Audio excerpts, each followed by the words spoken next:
ناظرین عزیز، امروز ما و شما راجع به برق و مغناطیس صحبت میکنیم. جلسه اول ما و شما در برق و مغناطیس چی است؟ الکتروستاتیک. حال الکتروستاتیک چی است؟ یک مقدمه میگیریم. الماسک یک نمایش بسیار خاصی برق در طبیعت است که کشف برق به فیلسوف ایرانی تالس الی 546 قبل از میلاد میرسد. موصوف دریافت که بعد از مالش کهربا یعنی انبر با پارچه های کوچک برگه ها را جذب میکنه و منشأ این قوه جذب که امروز شناخته شده از خاصیت برقی خود ماده است. چون ما شما متوجه باشین در دوران هایی که اگر یک قلم را یا چیزایی که دیگه توسط تکه ابروشمی یا پشت گوش خود ما شما مالش میدادیم، بعد یک چواکای خورد چی میکنه به خود جذب میکنه. اینمی خود از که از خاصیت یعنی برق یعنی چیزی ما شما چاردار شده است. اینمی کلمه رو ما شما امروز میخوانیم.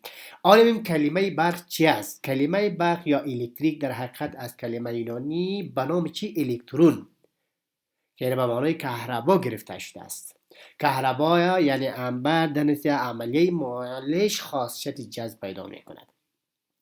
گفته می شود که انبر یک خاصیت برقی حاصل کرده است. این شکل را ما میبینیم، این شکل کهرباست یا انبر است.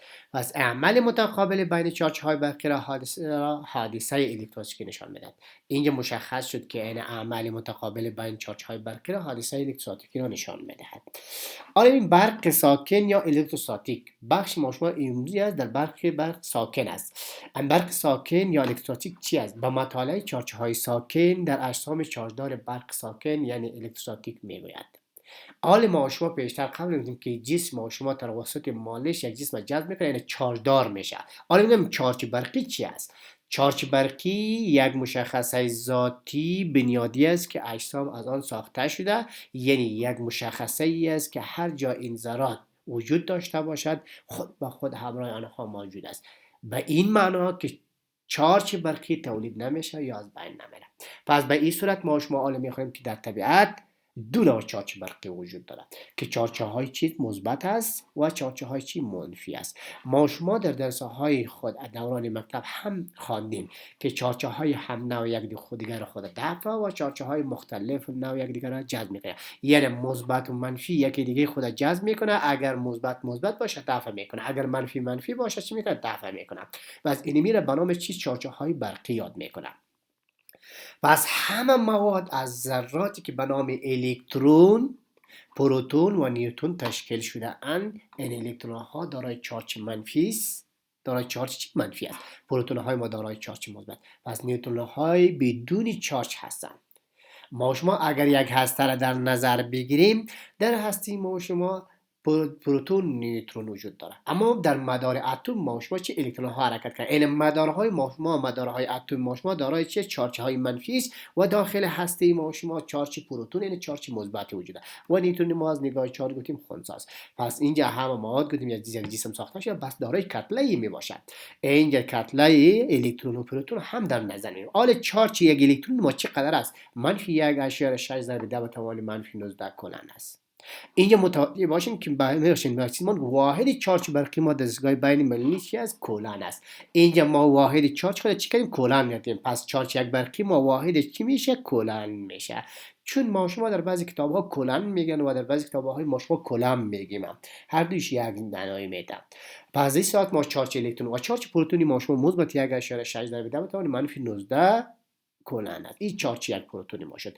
پس کتله الکترون ما 9.1 ضرب 10 به توان -31 کیلوگرم است. کتله پروتون ما 1.67 ضرب 10 به توان -27 کیلوگرم و کتله نیوترونی ما شما 1.67 ضرب 10 به توان -27 کیلوگرم است.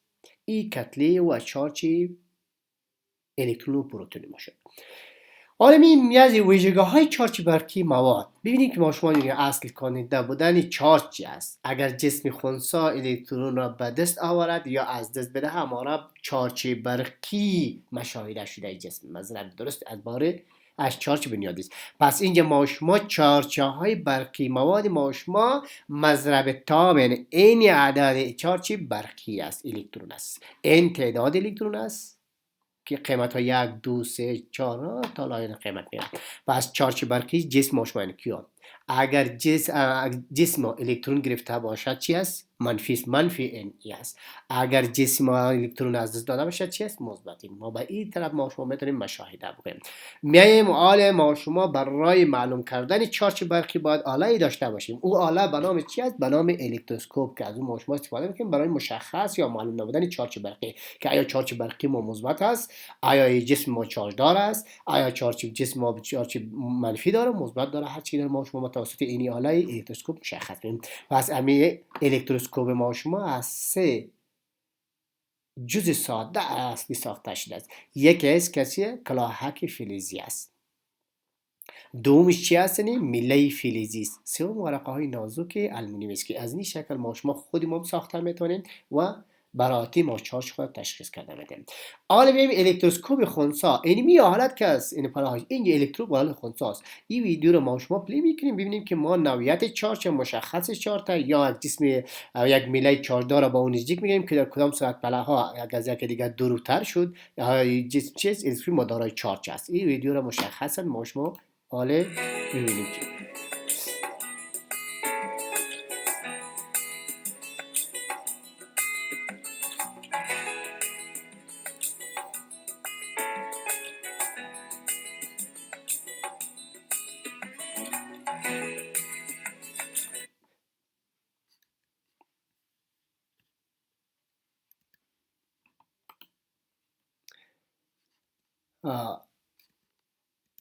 میبخشین که اینجا ویدیوش اه، اه،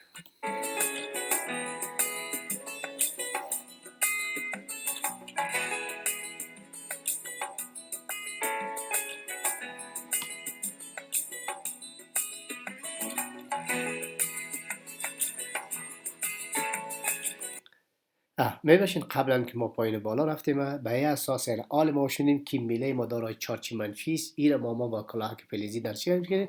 حال اینجا پایین سکن نشتشته اگر با نزدیک کردن میله با الکتروسکوپ دهانه باشد جسم ما چیز باردار است.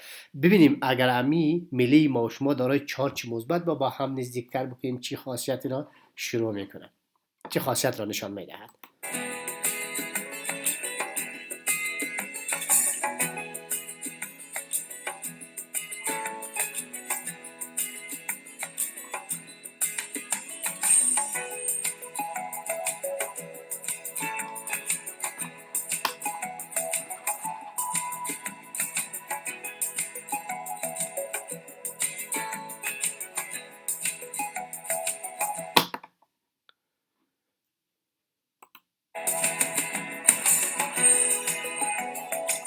دیدین؟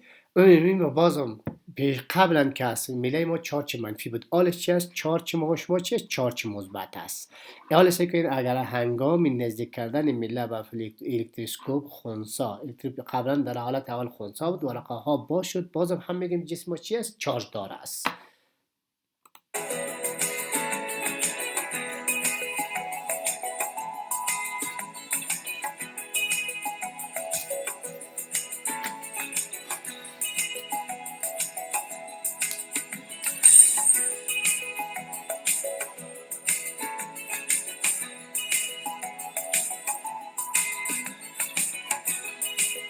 حالا ببین متوجه شید میله ما هم چارج مثبت و منفی داره.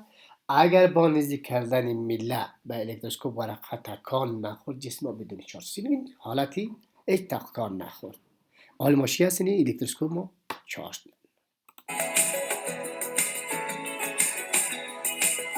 حالا میایم نوعیت نشته قبل ما گفتم که نوعیت چارج یعنی تشخیص نوع چارج با چی کرد. مثلا ما شما الکتروسکوپ ما داخل میبینید دارای چی هست؟ چارج منفی است. این به نام الکتروسکوپ چی میگم؟ منفی یاد میکنم.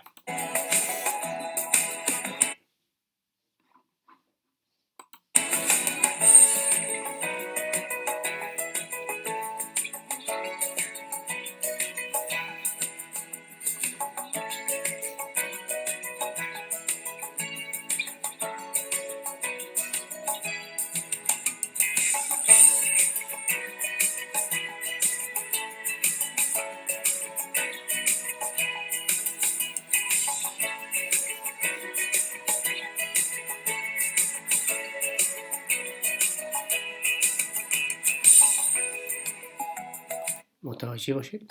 حالا آمده میگم میلای ما دارای چارج مثبت هست ولی که الکترون ما دارای چارج منفی است، چون چارج های مختلف نو است. جذب میکنه به طرف بالا آمد. اگر با نزدیک کردن میله به الکترون ورقه ها بسته شد، بار جسم به الکتروسکوپ ها نه هم نو. قبلا هم نو می نوشتن هم نو بود، حالا این هم مختلف نو است. هم نام هم نو و نه هم نو مختلف نو، چون ما شما در جلسه اول قبلا یادآوری شدیم که چارچه های مختلف نو یکدیگر را جذب میکنه و ما چارچه های هم نو یکدیگر چی میکنه؟ جذب میکنه. پس به این اساس ما شما نوعیت و مشخصات چارچه میدونید. دیگه میاییم اینجا مثال کار میکنیم. قبلا ما شما کار کردیم که یک مثال ما چارچ الکترون یا چارچه های نوعیت چارج جسم یا الکترون گرفته یا چارج از دست داده به چه شکل است. مثال ما میکنیم. مثال گفتم چارج برقی جسم ما 4.8 میکروکولن است. این چارج از 3 تعداد الکترون ها تشکیل شده است. چون ما شما به قبلا چارج الکترون ما شما گرفتیم که چارج برقی ما شما 1.6 ضرب 10 به توان منفی 19 کنه. جواب ما شما معادله داشتیم که Q ما مساوی است به NE. اینیا ما شما Q رو برای ما داده که این قدر مقدار چارج چیز کلن است. Q مساوی 4.8 ضرب 10 میکروکولن است، ولی که اگر به کولن تبدیل کنیم 4.8 ضرب 10 به توان منفی 6، یعنی 1 میکروکولن ما 10 به نمای منفی 6 کولن است. و این تعداد الکترون های ما شما مشخص نیست که چند قدر الکترون در وجود داره و این ما مساوی 1.6 ضرب 10 به توان 19. ما معادله داشتیم Q مساوی به NE. آن قیمت های معادله خود را وضع میکنیم. بالاخره ما اینه دریافت کنیم که 3 ضرب 10 به توان مثبت 13. این مشخص شد که ما تعداد الکترون ها را در اینی جسم چارجر ما این قدر است. دیگه بخش میاییم ما شما در بخش چون برق صحبت میکنیم در بخش هادی ها و عایق ها وجود داره. اول که از هادی چیست؟ اجسام هادی به اجسام مانند فلزات، آب، بدن انسان که در آنها الکترون ها به صورت آزاد به تعداد زیاد وجود داشته باشه و به طرف آزاد حرکت عبور بکنه، یعنی چارج برقی دارن بر هادی جای به جای میشه، هادی گفته میشه. مثلا در فلزات ما شما تمام فلزات ما هادی است. اگر جریان برق از اون به طرف هادی چی میکنه؟ عبور میکنه. این به نام هادی ها میکنه. بخش دوم ما شما چون ما شما نیمه هادی ها هم داریم.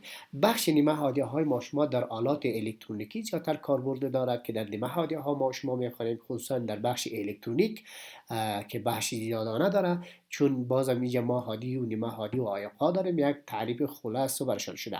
پس اجسام نیمه هادی ها کدام اجسام است؟ اجسام است مانند سیلیسیم که در درجه حرارت حدود 20 درجه سانتیگراد الکترون ها آزاد ندارد، یعنی تا 20 درجه حرارت چیزی عایق است. بعد این الکترون ها آزاد ندارد، بعد از 20 درجه حرارت که بالا شد الکترون هاش آزاد میشه، یعنی هادی میشود. پس بین جسم ما گفتم که جسم نه عایق و هادی است. پس به این صورت هم موادی هستن که عناصر ژرمانیم، سیلیسیم که ترکیبات متعدد نظیر اندونیم و الومینیوم و گالیم آرسنیک در بر میگرد که این مواد هایی هستن که اینی ترکیبات شرکت‌ها تمامش نیمه هادی هاست. پس این مواد نه هادی ان نه عایق به نام نیمه هادی. قبلا ما گفتیم که نه هادی باشه نه عایق باشه، این رو به نام چی؟ اجسام نیمه هادی یاد میگن. دیگه ما شما اجسام عایق، اجسام عایق با اجسام است که چارج برقی در آنها امکانی جای به جایی ندارد، یعنی به عبارت دیگر اجسامی که الکترون های آزاد ندارد این عایق گفته میشه. اکثر غیر فلزات عایقند. در یک عایق الکترون های آزاد اصلا وجود نداره یا تعداد کم و ناچیزی چارج های برقی نمیتونند از آزاد نکنند، مثلا پلاستیک، رابر و غیره چیزا که از اینیا وسایل چیز عایق است. این بوده که جلسه اول درس ما و شما راجع به برق و مغناطیس. خدا کنه که از این چیزی را بیاموزید. آمین الله توفیق.